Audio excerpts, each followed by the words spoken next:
10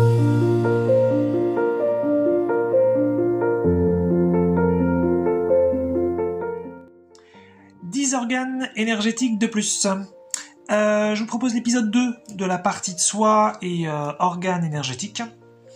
Puisque je vous avais proposé 10 organes énergétiques déjà. Mais avant, je voudrais peut-être revenir sur une petite confusion que j'ai faite. Puisque alors, à l'origine, je parlais des sous-personnalités et je disais que c'était aussi des parties de soi. Et maintenant, je parle des organes énergétiques et je dis aussi que c'est des parties de soi. Voilà. Donc j'avais fait une petite distinction au début de l'épisode 1 entre sous-personnalité et partie de soi. Parce qu'en fait, pour moi, avant, tout ce qui était à l'intérieur, ça faisait forcément donc partie de soi. Mais ça peut être un abus de langage parce que ce qui est à l'intérieur, c'est pas forcément partie de notre être. Exemple, si on a un parasite à l'intérieur, mettons un ver, quelque chose de ce type-là, on peut dire c'est une partie de nous, au sens qu'il est à l'intérieur de notre corps, mais ce n'est pas une partie de notre corps. Voilà, donc c'est pour ça. Mais comme j'ai progressé moi-même sur ma compréhension peut-être de la structure énergétique, voilà, donc les sous-personnalités, ça peut être des choses vraies, ça peut être des choses fausses, alors qu'un organe énergétique, c'est davantage quelque chose donc de notre être véritable, et c'est en ça que je dis partie de soi. Mais bon, c'est plus une façon de parler qui est plus accessible, je trouve, enfin plus familière. Mais sinon, voilà, ça pourrait être plutôt les sous-personnalités et les organes énergétiques. Et les parties de soi, véritablement, ce seraient les organes énergétiques. Bon. C'est un petit détail, c'est juste que ça pouvait faire une confusion, puisque à l'origine, je disais que les sous-personnalités, c'était les parties de soi, mais j'ai évolué depuis. Voilà.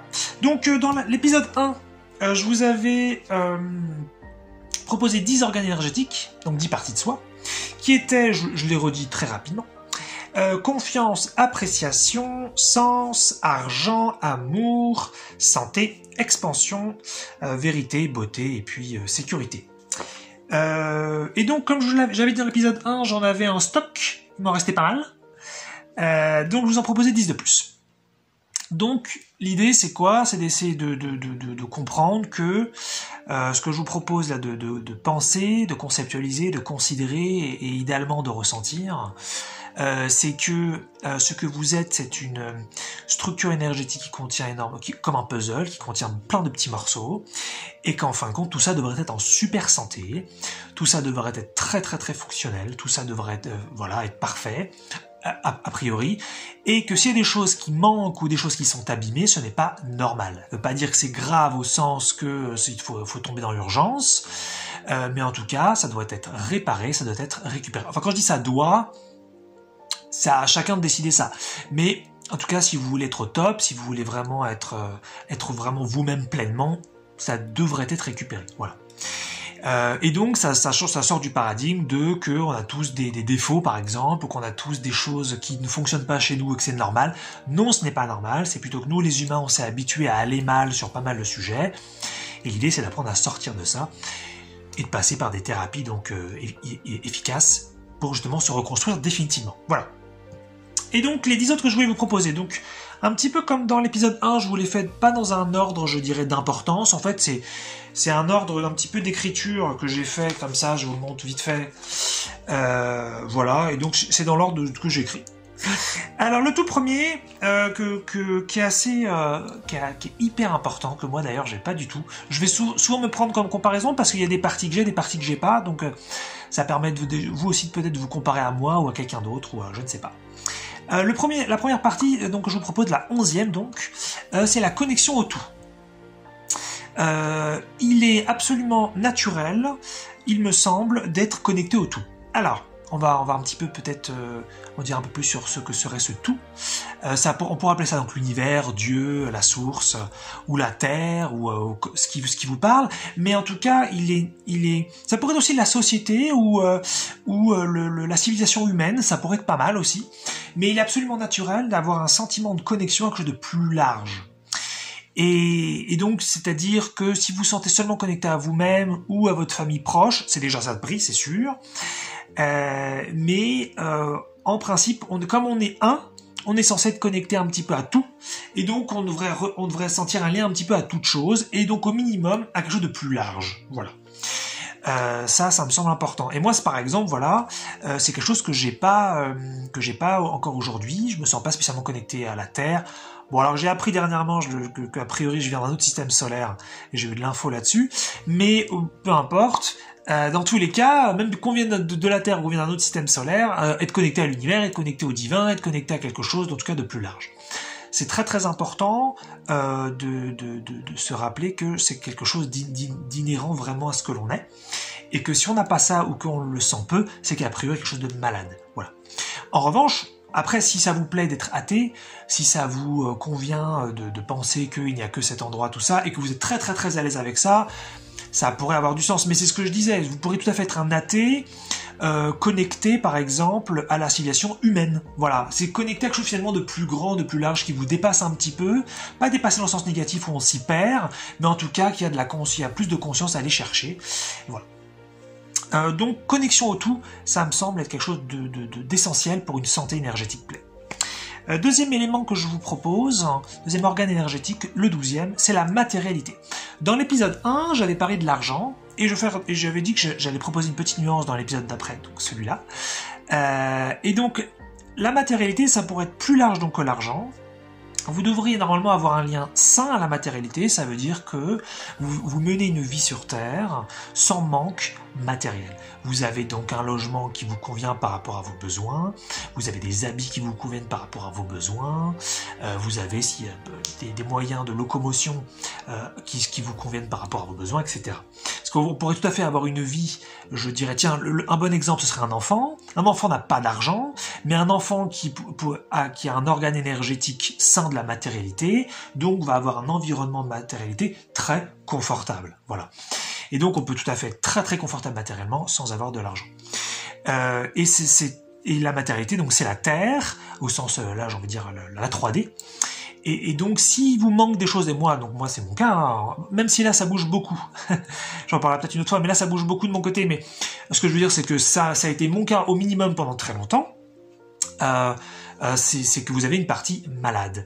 Si vous manquez donc d'argent, comme je le disais dans le premier épisode, mais là, plus si vous manquez donc sur le logement, si vous manquez sur les habits, si vous manquez sur la nourriture, ou même si vous manquez, je dirais, de choses moins essentielles, ça veut dire que il est naturel de voyager un petit peu, je veux dire si on aime ça, j'entends. Il est naturel de faire un peu de divertissement, si on aime ça, etc.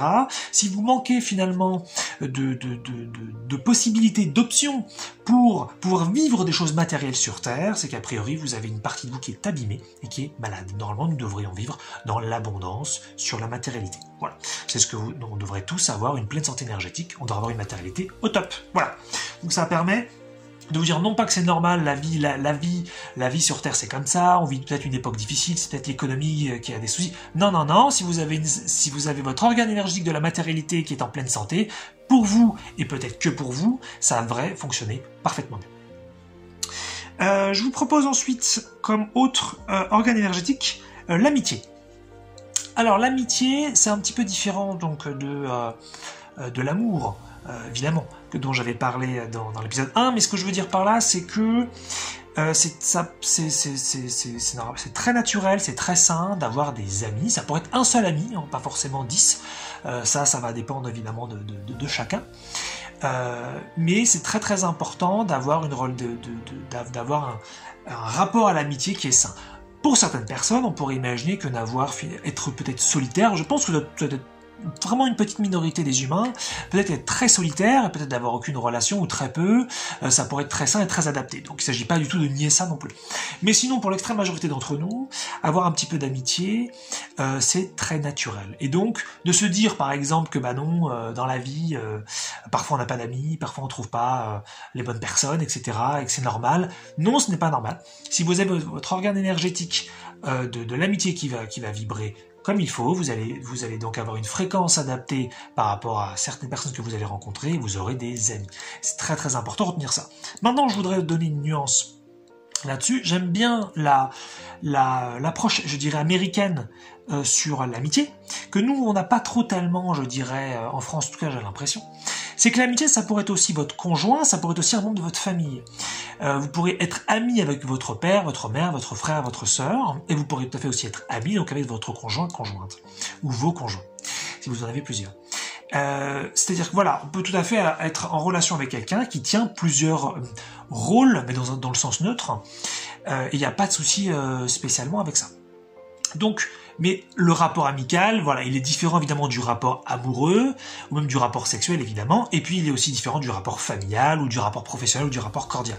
Donc c'est pour ça qu'on peut retrouver finalement de l'amitié chez des personnes qui ont déjà un rapport, comme je l'ai dit, amoureux, ou familial, ou autre.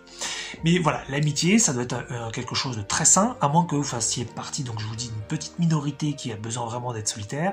Mais si vous ne faites pas partie de toute petite minorité, ne pensez pas qu'il est normal sur Terre de ne pas avoir d'amis, ou alors de ne pas avoir de rapports amicaux avec les gens. C'est qu'il vous manque quelque chose, que quelque chose est abîmé chez vous. Voilà. Ensuite, je vous propose l'organe énergétique de la sexualité. Alors, un petit peu pareil finalement que l'amitié, ça va dépendre aussi de chacun.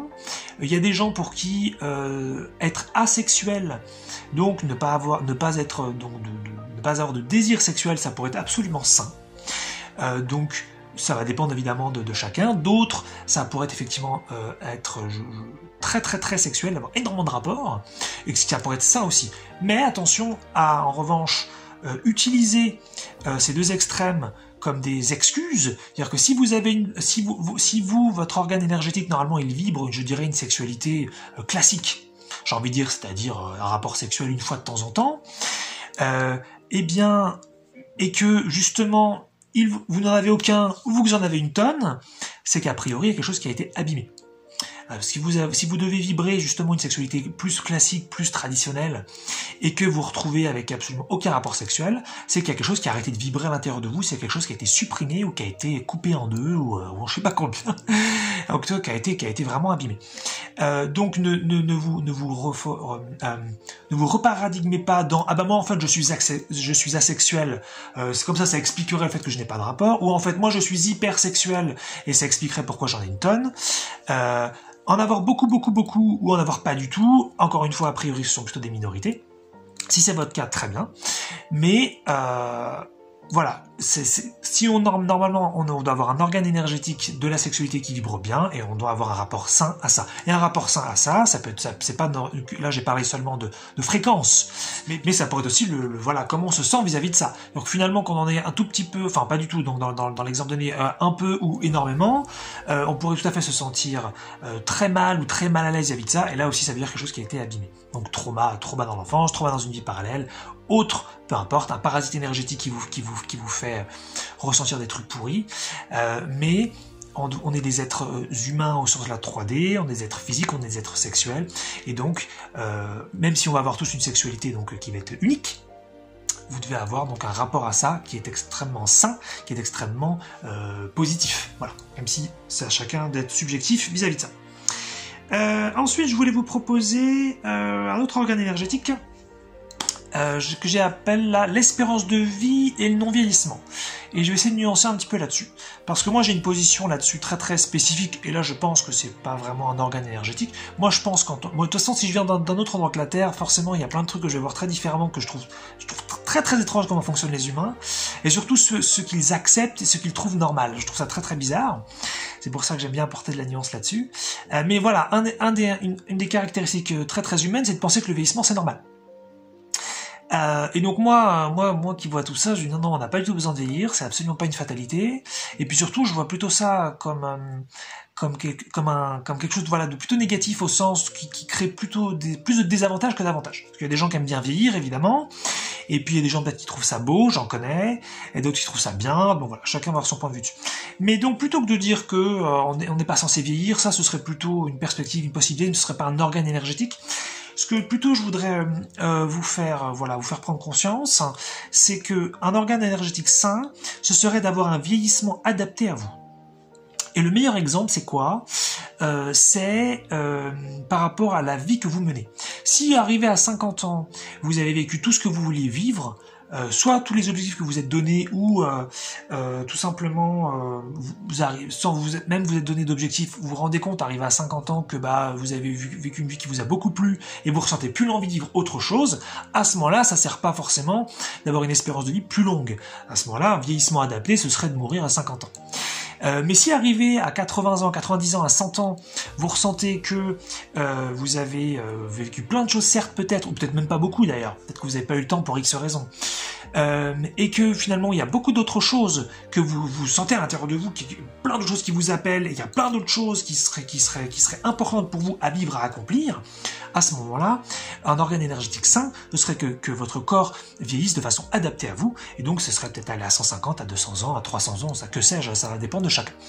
Mais en tout cas, le fait d'avoir un corps qui vieillit indépendamment de ce que vous vivez vous, et qui donc, alors que vous n'avez plus besoin de vivre, vous continuez de vivre, ou alors que vous avez vraiment besoin de vivre pour encore faire plein de choses, et là vous devez mourir du vieillissement, c'est qu'a priori il y a quelque chose qui ne va pas du tout, et qui n'est pas du tout adapté à l'intérieur de vous. Donc moi ce que je vous propose là-dessus de considérer, c'est qu'un organe énergétique sain, dans un corps énergétique sain, c'est un vieillissement adapté à vous. Donc c'est un petit peu proche je dirais, sur la sexualité, sur l'amitié, même si là, peut-être ça tire, je vais un petit peu loin, mais c'est l'idée que ça peut être évidemment subjectif et que ça peut être adapté à chacun. C'est ça que je voulais dire. Mais en tout cas, ne pensez pas que le vieillissement c'est une fatalité, et ne pensez pas qu'on doit tous vieillir de la même façon. Hein, on peut tous avoir des expériences sur Terre très très très différentes, et il y en a aussi qui peuvent ne pas vieillir du tout. Moi c'est comme ça que je vois les choses, je pense même pas autrement. Je trouve ça vraiment fou quand je vois la plupart des humains qui sont paradigmés par beaucoup de choses. Ce serait un petit peu comme de dire, bon on a telle maladie, on doit forcément mourir, et puis finalement la médecine avance, et puis on se rend compte qu'il y a des maladies sur lesquelles maintenant on peut guérir. C'est un petit peu la même chose. Le vieillissement, c'est pour moi pas du tout une fatalité. On pourrait éventuellement passer par la médecine, mais on peut aussi passer par l'énergétique, et ou peut-être d'autres choses que je ne connais pas à ce moment-là. Mais voilà, donc un organe énergétique sain, c'est un vieillissement adapté à vos besoins. Voilà, très important ça. Un autre organe énergétique que je vous propose, beaucoup plus simple, c'est la liberté. Vous devez vous sentir libre. Et si vous ne vous sentez pas libre, c'est qu'il y a quelque chose qui est abîmé chez vous. Si vous sentez que vous manquez de temps, que vous manquez par exemple de matérialité, que vous manquez de santé, que vous manquez peut-être de relations, que vous manquez de quelconque chose importante pour vous, ça pourrait être manquer de divertissement, ça pourrait être manquer de sexualité comme je l'ai dit, ça pourrait être donc manquer d'amitié, peu importe. Si vous sentez que vous manquez quelque chose, et que vous sentez que vous êtes un peu emprisonné, c'est qu'il vous manque une partie de vous. La liberté, c'est une des choses les plus essentielles, les plus basiques qui soient, et c'est vrai que la plupart des humains, je pense, ont cet organe énergétique qui a été complètement abîmé, et ils sont complètement habitués ensuite à ne pas être libres, comme par vieillir, alors qu'ils aimeraient continuer de vivre, manquer d'argent, alors qu'ils aimeraient être riches, avoir beaucoup plus, peut-être être seuls, alors qu'ils aimeraient avoir plein de relations, ou au moins une bonne relation. Voilà, il y a quelque chose là-dedans qui est très très très abîmé, il me semble, dans le collectif humain, et donc il y a vraiment un souci de santé, je dirais, de santé publique là-dessus, santé publique énergétique évidemment, qui est donc un manque énorme de liberté. Encore une fois, la liberté c'est aussi subjectif, ça va dépendre de chacun. Certains vont se sentir vraiment très libres dans un studio de 20 mètres carrés, et d'autres vont se sentir à l'étroit dans une maison de 150 mètres carrés. Donc ça va dépendre encore une fois des besoins de chacun. Mais sachez que ne pas se sentir libre, ce n'est pas naturel. Et penser que c'est comme ça sur Terre, et que c'est comme ça la vie, et que dans la vie on fait pas toujours ce qu'on veut, ça c'est faux. C'est des choses qu'on vous raconte depuis longtemps, c'est des choses en plus qu'il y a des contes, dans les contes parfois pour enfants, on essaye de nous paradigmer un petit peu là-dedans, et là quand je dis on essaye, je parle pas de complot, tout ça, je veux dire qu'on se rend même plus compte qu'on est habitué à penser des choses qui sont pas nécessairement vraies, c'est ça que je veux dire. Et donc, je vous propose de considérer qu'on peut se sentir très très très libre, et qu'il n'y a pas de besoin de se limiter sur quoi que ce soit. Ensuite, prochain organe énergétique, il nous en reste 4 dans cette petite série de 11 à 20, c'est l'identité. Alors j'en ai déjà parlé pas mal de fois, donc je vais peut-être pas remettre trop de couches là-dessus, mais ça c'est simple. Alors ça moi je l'ai pas encore beaucoup, mais c'est que vous devez sentir qui vous êtes. Et ça c'est très très très important. Alors, encore une fois, si vous avez besoin de vous identifier à votre prénom, à votre nationalité, à vos diplômes, à votre corps, pourquoi pas, mais l'identité, ça doit normalement dépasser tout ça. Vous devez sentir qui vous êtes, indépendamment de tout ça, vous devez sentir qui vous êtes au plus profond de vous-même. C'est pas très grave si vous n'étiez pas capable de mettre nécessairement des mots dessus, on pourrait avoir des degrés de conscience et des degrés d'actualisation sur le sujet, mais si vous ne savez pas du tout qui vous êtes, c'est qu'il vous manque quelque chose. Et la plupart des humains, à la naissance, ont perdu ce qu'ils étaient, et ensuite on trouve ça normal finalement d'être un petit peu une page blanche avec des ressentis, des intuitions une fois de temps en temps au mieux, Non, on devrait exactement savoir qui nous sommes, et cette espèce humaine que nous sommes là sur Terre, qui a oublié, ce n'est pas sain du tout, ce n'est pas naturel du tout. Donc je vous propose aussi de sortir de ce paradigme, puisqu'en fait dans notre structure énergétique, je pense qu'on a plein de trous, et une des choses peut-être les plus fondamentales, si ce n'est la plus fondamentale, c'est l'identité, c'est de savoir donc qui nous sommes, ou au minimum le ressentir, l'exprimer, le vivre, voilà, un petit peu, voilà. C'est une des choses les plus importantes. Je pense qu'on a un gros Alzheimer là-dessus.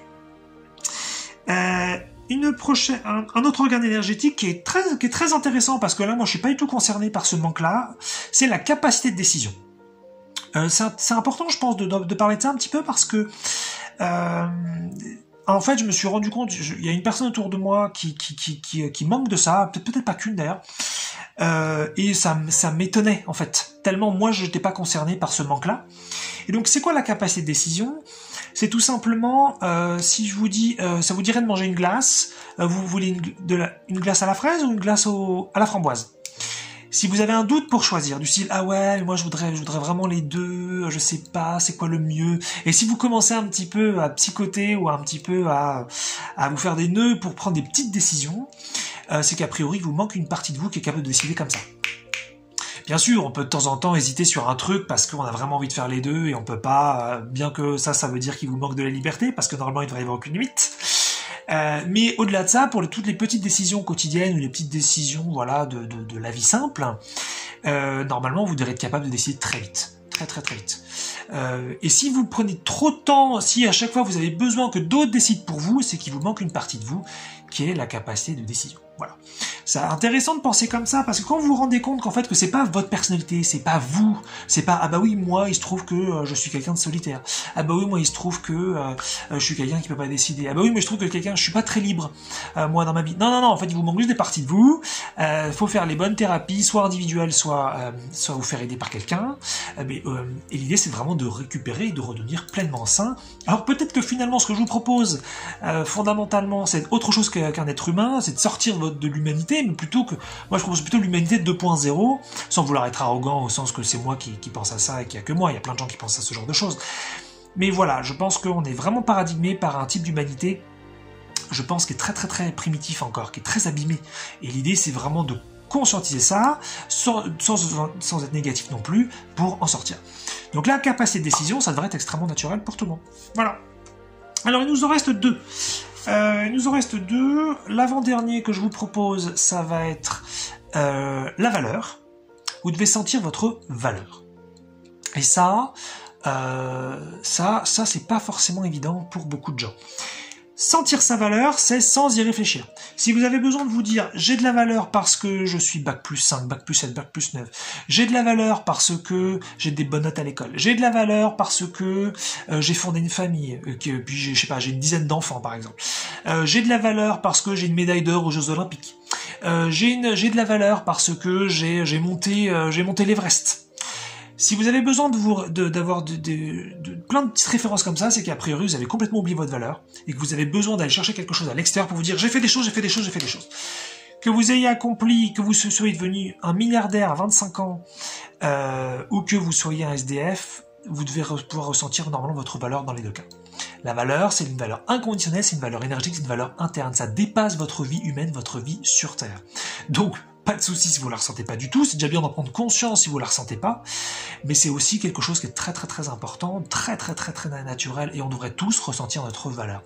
Je pourrais pas après vous dire exactement ce que vous ressentiriez, je pense que ça devrait être proche de votre identité, mais dans tous les cas, ressentir que vous avez de la valeur, que vous valez quelque chose, et non pas que vous êtes rien, et que...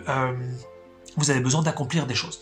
Moi, il se trouve que j'ai découvert, je l'avais déjà découvert à l'été 2023, mais j'ai eu une deuxième confirmation finalement, récemment, que j'avais finalement un parasite énergétique ou une entité, donc non physique, qui me collait et qui me répétait constamment, pas auditivement, mais énergétiquement, inconsciemment, tu n'es rien, tu ne seras jamais rien, tu ne pourras jamais rien faire, tu ne pourras vivre qu'une vie qui n'est pas la tienne.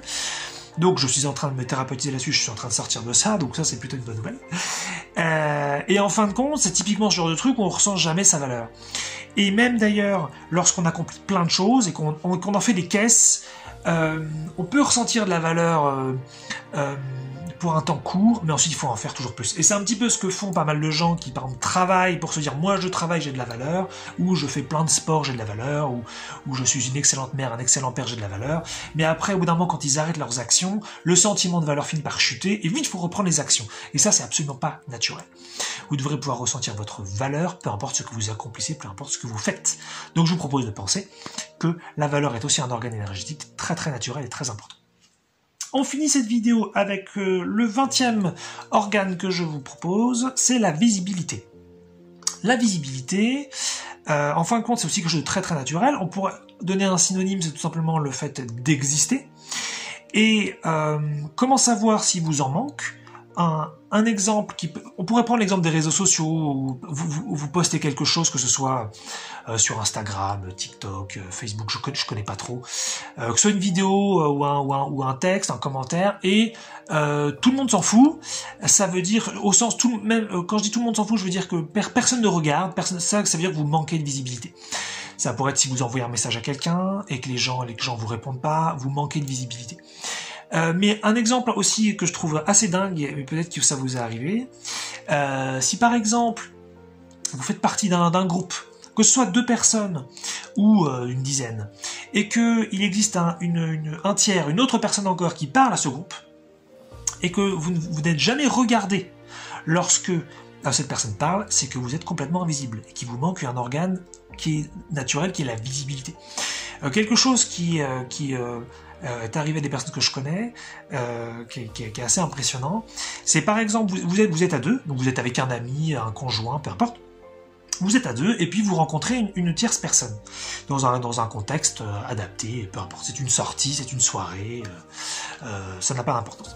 Et donc vous discutez à 3, mais il y a quand même, vous êtes plus, je dirais, vous êtes plus proche vous, donc vous et votre ami, votre conjoint ou un collègue, que de cette 3e personne. Et vous, par exemple, vous posez une question à cette nouvelle personne que vous rencontrez sur le sujet en cours, vous lui posez une question sur sa vie, vous lui posez une question d'intérêt ou de conseil, peu importe. Et cette personne répond, mais répond à l'autre. Ça, c'est hallucinant. Je l'ai déjà vu, ça. Je l'ai déjà vu pas mal de fois, et en fait, moi, je l'ai déjà vu dans l'autre sens. C'est-à-dire que c'était, par exemple, mon ami qui posait la question à la tierce personne, et la tierce personne me répondait à moi. C'est vachement impressionnant. Ça, alors là, vous êtes dans une invisibilité énorme, mais énorme. Donc ça, c'est des petits trucs qui vous permettent de repérer si vous êtes visible ou pas. Ça m'est déjà arrivé, moi aussi, d'avoir des gens qui, dans la rue, alors que la personne est de très très très loin, donc c'est-à-dire elle est à 50 mètres, on va se croiser, on est en train de marcher, donc on va se croiser comme ça petit à petit, donc on a complètement le temps de se voir, et donc de s'éviter, ce qu'on fait quand on marche dans la rue et qu'on voit des gens arriver au loin gentiment, il y en a un qui se met à gauche, enfin on choisit chacun à la gauche ou chacun à la droite, et puis comme ça on va se croiser comme ça, avec respect, avec cordialité. Évidemment, on connaît tout ça, mais moi ça m'est déjà arrivé, je me souviens d'une fois où il y avait donc cette personne au loin qui avait eu largement le temps de me voir, et puis arrivé au dernier moment, elle me pousse en fait sans s'en rendre compte, elle me pousse contre un mur qui est là, et au point où je me retrouve comme ça, et là tout d'un coup elle est surprise et elle me voit, oh pardon, je suis désolé. Donc ça veut dire qu'elle avait eu un temps dingue pour me voir tout le long qu'elle m'avait pas vu. Donc là on est dans une invisibilité énorme. Voilà, c'est ce genre de petits trucs. Et c'est très important de penser qu'être vu, c'est exister, et c'est naturel aussi. Donc ne pensez pas que dans la vie c'est normal, quand je parle on ne m'écoute pas. Non, c'est pas du tout naturel. Même si on n'est pas d'accord avec vous, même si on n'aime pas ce que vous dites, il est normal que l'on vous écoute, il est normal que l'on vous voit. Ok ? Donc ça c'est naturel aussi. Alors je vous les redis vite fait, pour ces 10 nouvelles parties de soi. La connexion au tout, la matérialité, l'amitié, la sexualité, l'espérance de vie, le non-vieillissement, mais avec de la subjectivité, comme je vous ai donné, la liberté, l'identité, la capacité de décision, la valeur et la visibilité. Voilà, j'en ai d'autres, donc je vais peut-être faire un épisode 3, je verrai. Mais c'est vrai que c'est des grosses vidéos. Là, on va arriver à 30 minutes, parce que j'ai plein de trucs à dire à chaque fois. Voilà. Donc, n'oubliez pas que si vous avez plein de trous, c'est pas grave, ça se répare. Faut avoir les bonnes thérapies pour ça. J'en ai déjà parlé là-dessus, donc je vais pas revenir dessus.